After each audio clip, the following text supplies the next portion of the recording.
Ruben Amorim yang masih memperpanjang nafas di Manchester United sampai Pep Guardiola yang tiba-tiba main pragmatis. Selengkapnya kita bahas di Ruang Pandit.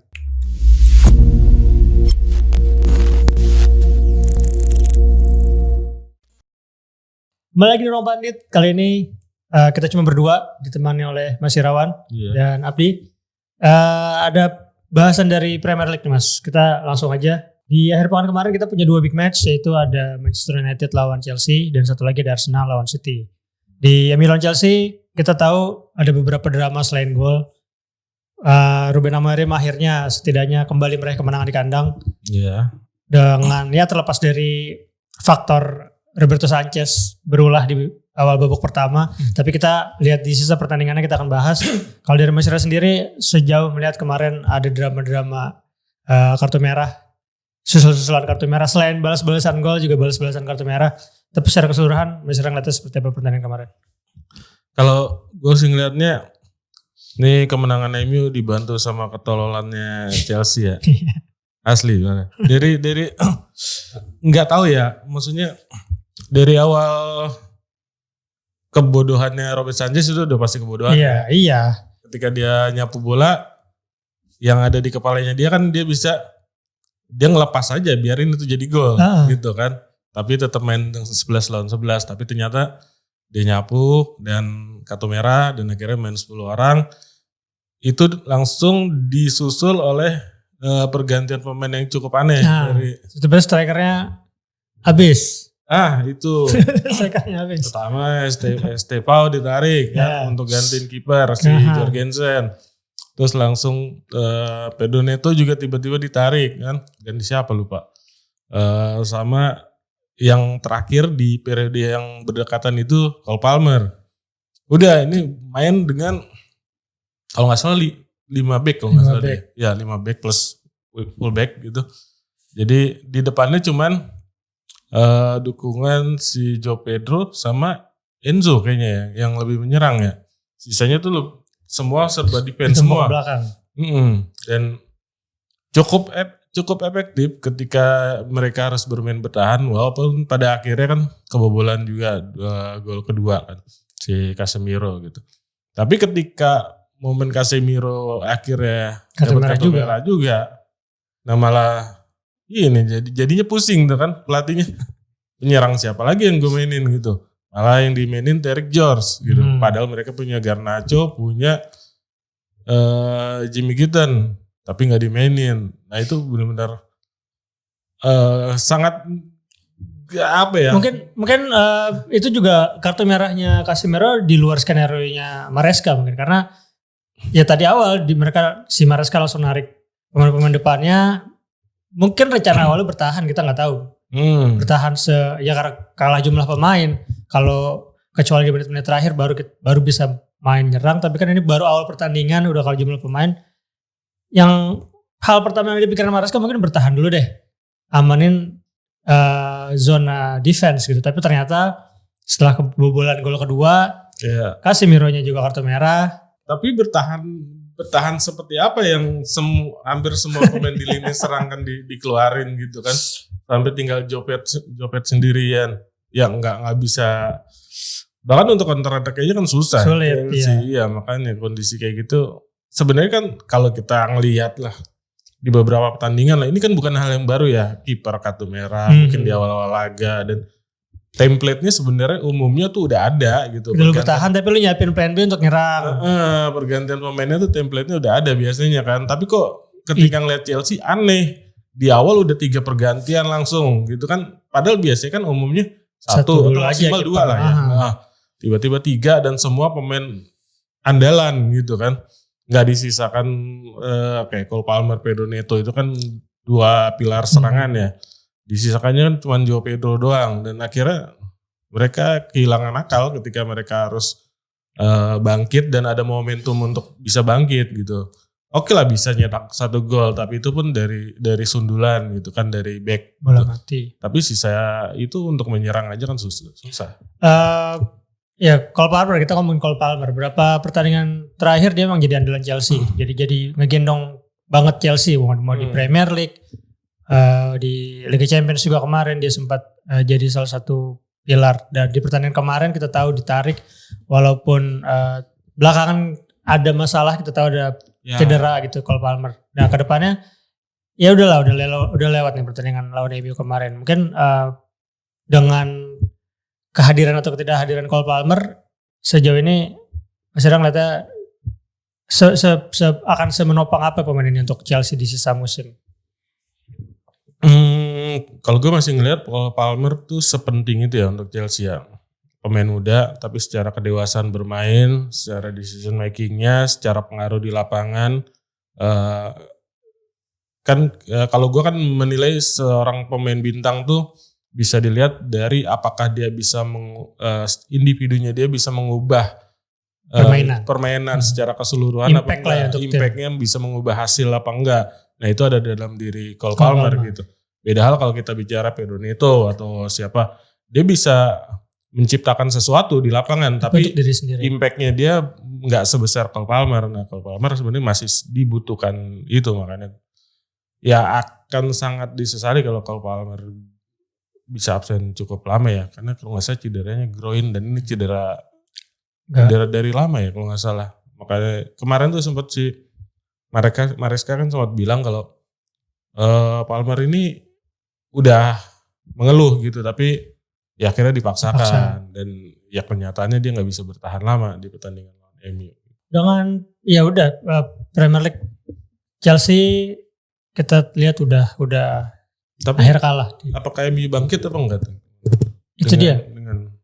Bangkit atau enggak sebetulnya yang kayak cuma Ruben Amorim dan anak asuh yang tahu, karena kita ngelihat beberapa pertandingan bisa dibilang ada pertandingan yang MU sebenarnya mainnya nggak buruk-buruk banget, tapi memang hasil akhir yang belum terlalu berpihak sama mereka gitu, kayak kemarin lawan Chelsea walaupun akhirnya si Casemiro kartu merah, tetap ada permainan, tetap ada usaha lah, ada inisiatif. Mereka nggak sepasif itu untuk akhirnya nunggu permainan dan segala macam. Tapi ada beberapa momen-momen kejutan yang justru kita malah kaget, MU malah jadi kok hilang gitu mainnya, kok nggak sesuai dengan apa ekspektasi dan harapan. Nggak usah fansnya gitu, tim fans lain pun kadang lihat ketika MU lagi bagus nih, tapi ternyata imbang atau kalah gitu. Jadi sejauh ini kalau untuk bangkit atau enggak masih belum ada faktor X yang kita bisa ngelihat MU udah bisa bangkit nih, karena ya Chelsea juga kemarin kehilangan pemain gitu. 10 orang di awal dan segala macam. Belum ada faktor yang kita bisa ngelihat ada perubahan yang cukup signifikan gitu di tubuhnya. Bisa jadi nggak bisa jadi patokan juga. Nggak bisa jadi tolak ukur juga. Itu sih. Karena kalau kita geser sedikit Mas dari Manchester kita dari sama-sama dari Manchester sih. Sama-sama Manchester versus London, sama-sama ke Manchester versus London lainnya gitu. Kita ke tetangganya Old Trafford nih, kita ke kemarin tuh mainnya di Etihad kan? Ke Emirates. Mainnya di Emirates. Atau kita ke London. Kita ke London. Ada anomali nih Mas, karena beberapa akhir belakangan santer beredar Arsenal tuh kalau ketemu tim-tim unggulan justru malah main. Nah itu dia. Malah main defense, malah main pragmatis. Tapi ternyata kemarin kita lihat justru mungkin untuk pertama kalinya nggak tahu, kita jarang-jarang lihat Pep Guardiola defense terus counter attack, defense dan counter attack. Ini ada apa nih Mas? Gak tau ya. Ini menariknya kan baru banget kita bahas kemarin kan ya. Arsenal. Malah ini kebalikan yang kita bahas sebetulnya. Kita ngebahasnya Arsenal bakal defense habis-habisan. Arsenal bakal pragmatis. Kenapa Arsenal pragmatis dan lain sebagainya. Tiba-tiba patah semua. Arsenal main agresif gitu. Tapi ya gue ngeliat kalau dari kacamata awam ya. Ini situasional yang membuat mereka mau gak mau harus melakukan itu. Mereka Arsenal? Keduanya. Ketika di awal pertandingan sebenarnya skemanya masih kita nggak terlalu merhatiin ini permainannya akan seperti apa gitu, sampai akhirnya tiba-tiba sebuah serangan balik, Tijani Reinders kasih terobosan ke Haaland dan gol, bang, dan setelah itu semua berubah gitu kan.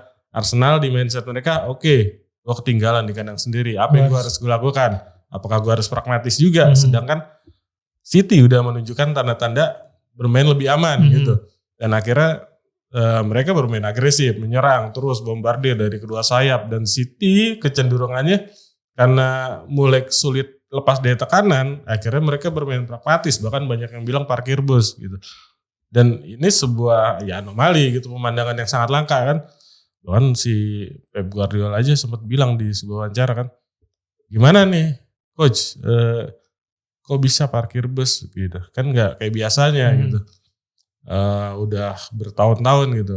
Guardiola dengan santainya, gue rasa melakukan satu hal berbeda dalam 10 tahun terakhir bukan hal yang buruk gitu kan. Kata-katanya dia kan gitu.